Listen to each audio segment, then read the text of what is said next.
விஜயின் வருகைக்கு பின் சீமானவருடைய vote bank வந்து குறைஞ்சிரும்ங்கிறாங்க இல்லையா? அதை நீங்க எப்படி பார்க்குறீங்க? ஸ்பெக்குலேஷன் தானே. எதுவுமே ஸ்பெக்குலேட் பண்ணுறது எல்லாமே உண்மைன்னு சொல்லிட முடியாது.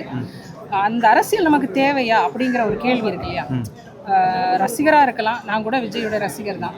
அதில் ரசிகராக இருந்து விஜயை பார்க்குறதுங்கிறது வேறு, அரசியல் தலைவராக விஜயை பார்க்குறதுங்கிறது வேறு.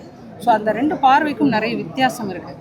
அப்போ நம்ம ஒரு தமிழ் சமூகம், ஒரு அறிவார்ந்த சமூகம் அப்படி தான் பார்க்கணுன்னு நினைக்கிறேன். அந்த விதத்தில் அண்ணன் he is far ahead of Vijay. தத்துவத்தை ஏந்தி நிற்கிற தலைவனுக்கும் தற்குறி கூட்டத்துக்குமே வித்தியாசம் இருக்குது.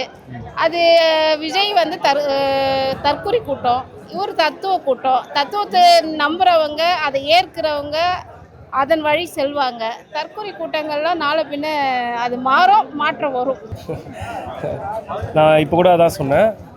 தமிழ்நாட்டோட மிகப்பெரிய 2 தலைவர்கள் இருந்தபோது மதிப்பிற்குரிய ஐயா கருணாநிதி, அம்மையா ஜெயலலிதா இருந்தபோது அண்ணன் துணிச்சலாக அரசியலுக்கு வந்து அவங்கள எதிர்த்து பேசினவர்.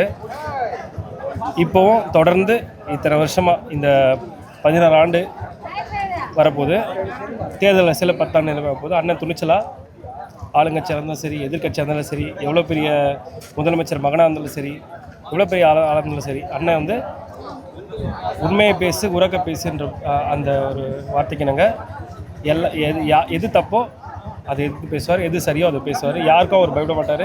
எந்த கூட்டத்தை பார்த்தோம், எந்த ஒரு சித்தாந்தத்தை பார்த்தோம் அண்ணன் வந்து பயப்பட ஆள் இல்லை.